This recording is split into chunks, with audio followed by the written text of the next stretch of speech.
Hello, welcome to Waypoint Survival. Today, let's take some Fatwood and make a Fatwood survival stove. Stay tuned.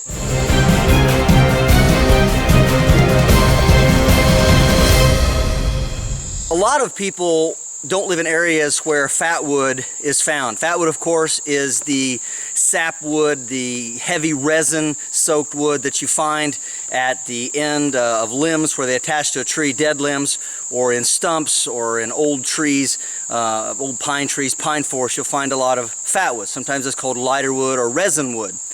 But what you can get is this box. This is a whole box of Fatwood or lighter wood, and I got this at Walmart.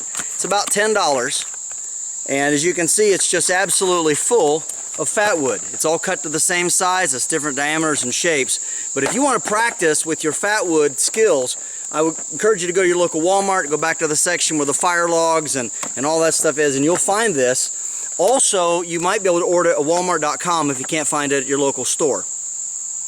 For this project, we're going to be using 5 pieces of the larger size Fatwood that I got out of a box similar to the one I just showed you. Also, I've been carrying around lately these nails. There's 10 nails, 3-inch nails with some wire that was about 20 feet, 6 meters or so of wire wrapped on here.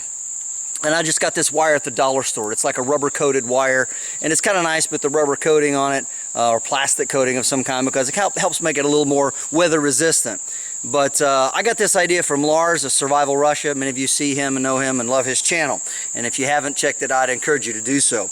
But what we're going to do is we're going to take this and some of this, we're going to cut a stick, we're going to sharpen the end, and we're going to make what is almost a Swedish fire log fire out of this. I'll put it together and then I'll show you what I'm talking about. Alright, so here we have our Fatwood pieces, and we have our stick that is cut. It's about the span of my hand plus a little bit more for the spear tip. It's kind of a long, slender tip because we were sticking this in the ground. And so all we're going to do is we're going to take this, and at about the halfway point, so not quite halfway, maybe a little bit less, we're just going to take and arrange this wood all the way around this stick in a circular fashion. And you can use the small ends or the large ends, whichever you want, but because this wood is kind of irregularly shaped, as you can see. Alright, so we're going to do that, and then we're going to put some wire around this to hold it. I'll do that and get back with you. So as you can see, I have one band on here already, and got our top there.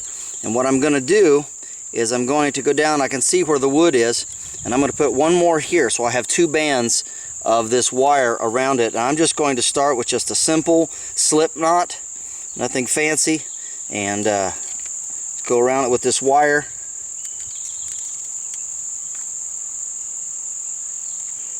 Go like this, all the way around it.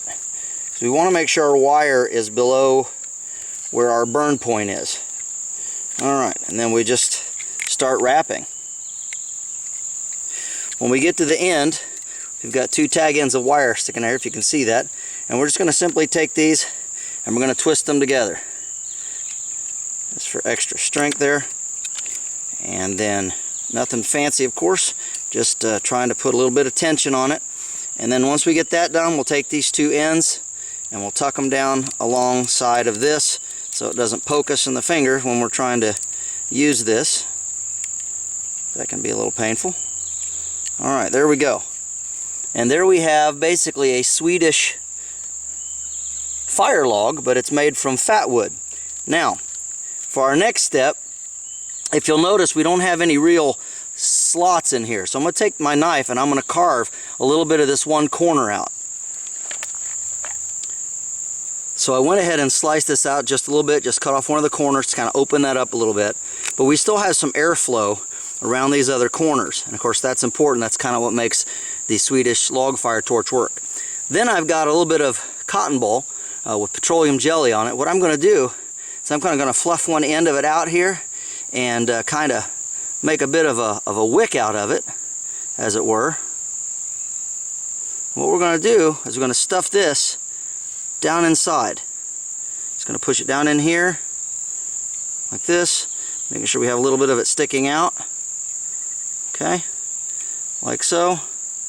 And you don't have to go down super far with it, just enough to make sure we can get some of this out of here, like that.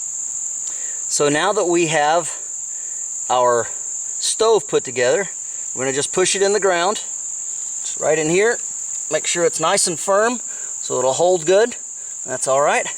And what we're going to do is take the ferro rod and we're going to light this cotton. Now I found this to be a little difficult, elevated like this. Sometimes it lights quicker than others. So we'll see if we can get this to spark pretty quick. There we go. Not too bad. It'll keep going. All right, we got a little bit of a flame. You just got to let it catch for just a little bit. And should go all right. It went out. Oh, there it is.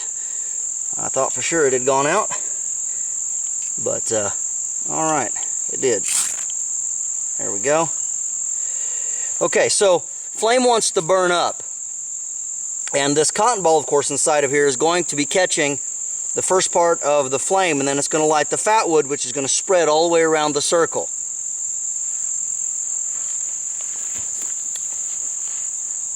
Now, if you want to help your torch catch a little quicker, what you can do is go ahead and pull this out of the ground and turn it like this.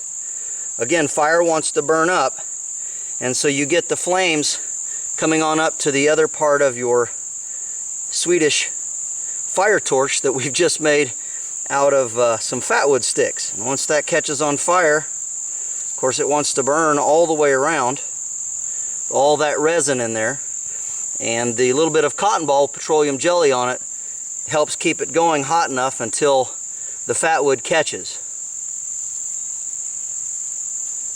Alright, well, we're burning all the way around now, and we'll set that down. Next, let's see if we can boil some water. And there we have our water suspended on a small tripod, and we've got our nice little fatwood stove is burning brightly. You can get a better idea here. We'll zoom in just a little bit. Now I know that all this resin is going to really blacken the bottom of the pot and all of that, but that's to be expected. But my pot and cookware stays black anyhow. I don't ever clean it because it absorbs heat better that way.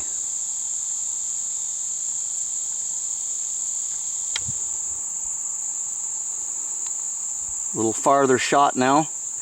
You can kind of see the whole tripod set up, and we've got a pretty good little wind blowing, and it's blowing the flame a little bit, but still close enough to the bottom of the pot. We're getting quite a bit of heat. So as you can see, it's doing pretty good. I'm already starting to get bubbles down in through here, and this has been a really bad day. I mean, everything is really wet and rainy. It's very nasty out today, and just walking down here you get water. Humidity is really high.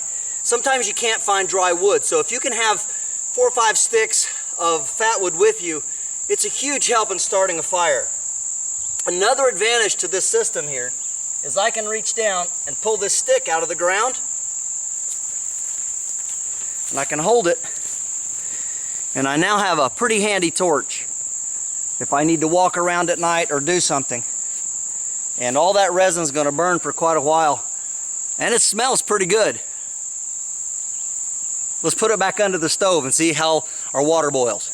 And there's our pot over the fire. You can see we got bubbles starting to form. Just a couple more minutes and we'll have a boil. And there we have it, a full rolling boil.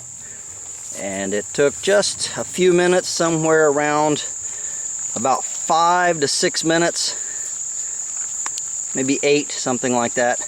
I did take it out from under there to show you how it could be used as a torch. So when you're done with your torch, and this one's burned down a little bit, now this isn't really that windproof, but you can blow it out and let that dry and cool down rather a little bit, and then you can light it again. And because we've got all of this down and through here, we've also got some nice resin drips here where it's run down. But this is useful for at least 2 different fires. And if you have a whole box of it like I just showed you and you just want to play around with it, or you want to take it with you, it's just another tool for your toolkit. So if you need to make an emergency stove in wet conditions, very much like we've had today here in southern Ohio, everything's just soaking wet. This is a great go-to stove in an emergency. Just throw a few extra pieces of Fatwood in your kit. A little extra information about this particular type of torch, and you can see I went ahead and knocked off all of the charred, burnt material, is it will really only burn down to about where the stick is inside. And so the stick stops about right there, and that's how you can see that it actually only burned to that. So you would want to slide this up further, reset the wire a little bit farther down. You could use the rest of this wood for another stove or another torch. So that's one good thing to know. Of course, as I said, it will put some resin and some black residue on the bottom of your pot, whatever you're using to boil, and that's okay with me. I don't really mind too much. But this is not the kind of stove you would use all the time. This is not something I would just go out for bushcrafting and just decide, hey, I'm just going to use this, then cook my food and boil my water. This is more for an emergency survival situation. It makes a great torch. It's a neat little stove, and I hope you learned something from it and you enjoy this video. Thank you so much for your time. Thank you for watching. This is James Bender for Waypoint Survival. Please like, share, and subscribe. And make sure and press the bell button to stay notified of all of our upcoming videos. And we'll talk to you next time.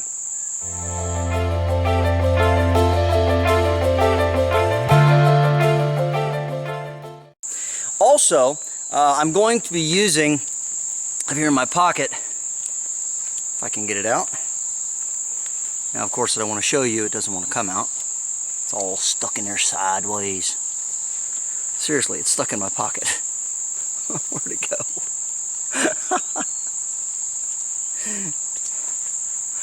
There it is. That's what I wanted to show you. Let's do that again.